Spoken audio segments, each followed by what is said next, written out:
For more than 2 decades, Lucille Ball stood inside the living rooms of millions of families, glowing in black and white light, her laughter bright enough to lift a nation through some of its darkest years. But behind those perfectly timed jokes, behind the wide-eyed expressions and iconic red hair the public adored, lived a woman carved by loss far earlier than she ever learned how to smile. A woman who carried the weight of childhood grief into adulthood, transforming it into comedy that was both a shield and a gift to the world. Lucille Ball's life did not begin in Hollywood. It began in a small, icy corner of Jamestown, New York, where the winters froze the windows and the winds seemed to whisper warnings.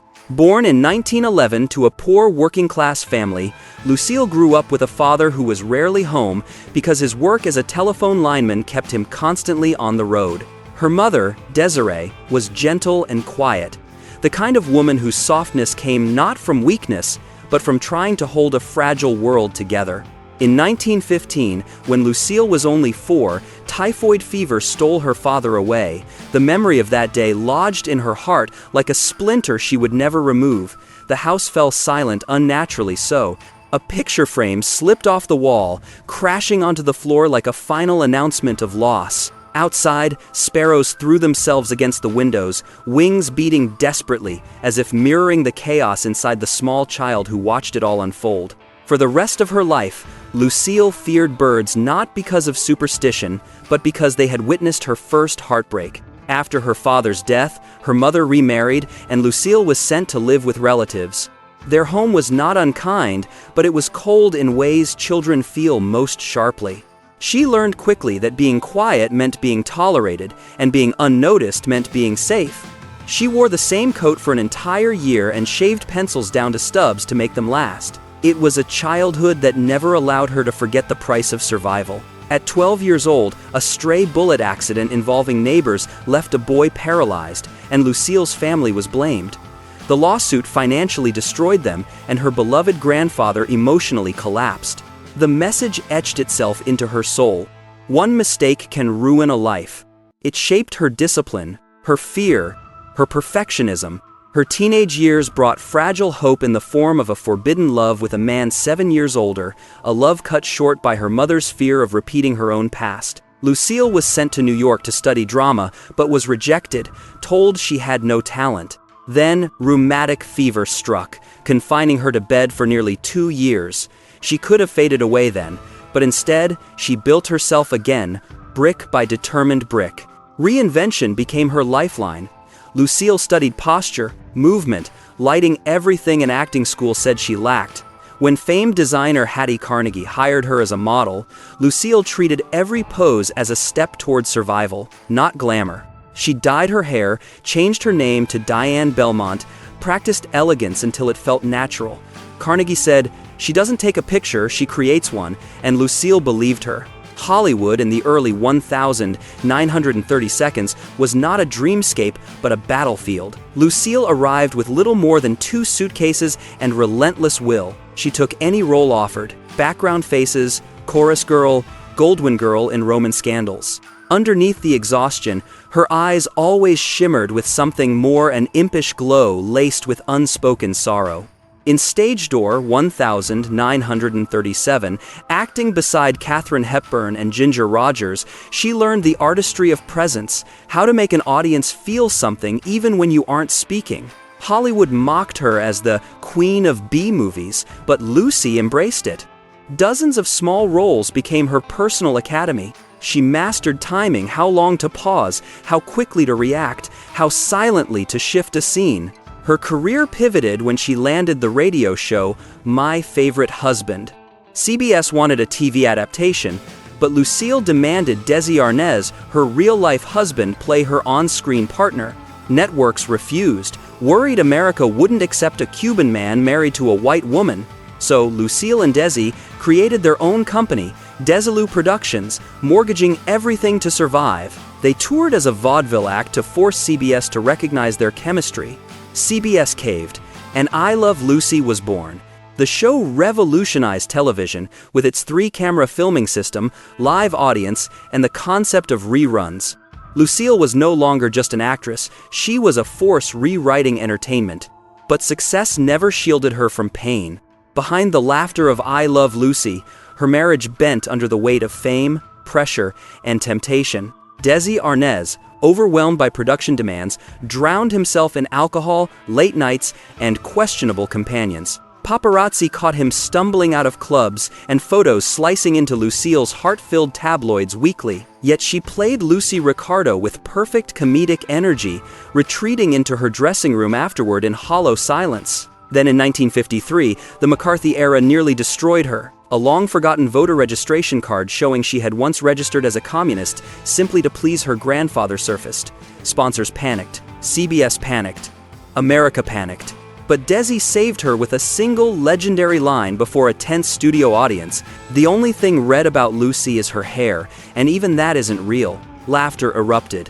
Her career was saved, but their marriage was not. By 1960, after filming their final episode, Lucille quietly walked to court the next morning on Desi's birthday and signed divorce papers. A 20-year love story ended in one silent signature. After the divorce, Lucille did something no woman in Hollywood had ever done.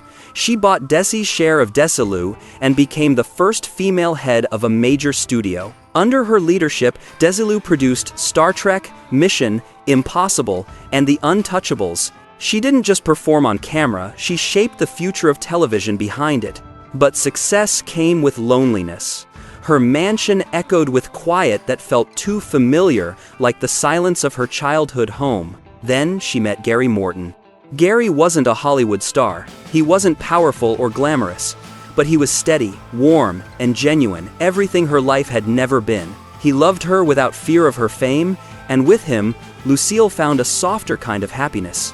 They married in 1961, embracing a companionship that wasn't fiery like her relationship with Desi, but deeply stabilizing. Still, as her career slowed and her children grew older, new emotional distances surfaced. The house grew quiet. Their marriage moved like two companions rowing the same boat.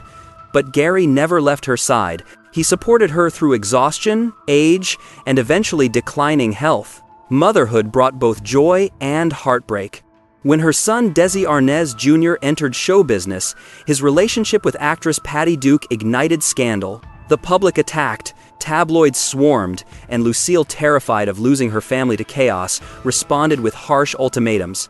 She threatened to cut him off completely. When Patty announced a pregnancy, reporters forced Desi Jr. into headlines he wasn't prepared for. A later DNA test proved the child was not his, but the damage to the Arnaz name was already done. Lucille tightened control over her children, trying to direct their lives like a sitcom, except they refused to follow her script.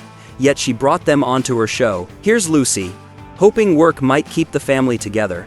Her attempt to reinvent herself on Broadway with Wildcat ended painfully when exhaustion caused her to collapse on stage.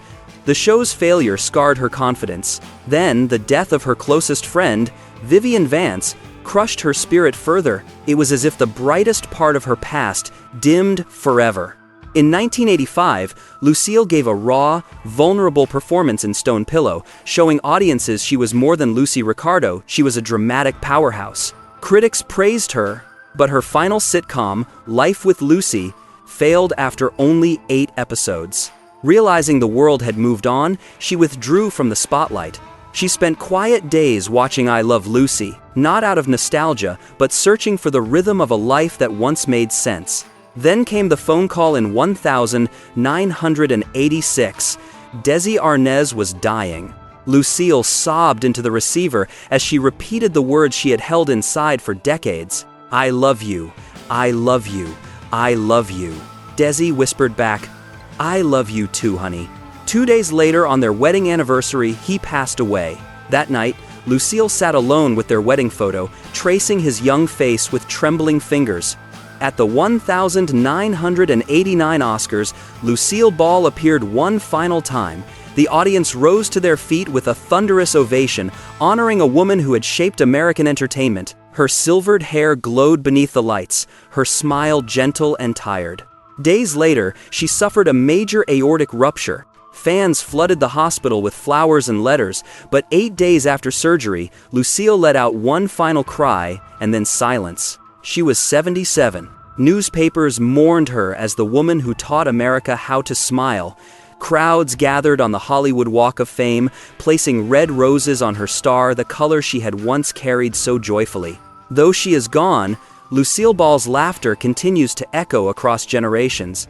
Reruns of I Love Lucy remain a timeless refuge. Her legacy lives not just in comedy, but in the resilience of a woman who transformed heartbreak into light. A legend who never faded. A smile the world will forever search for again.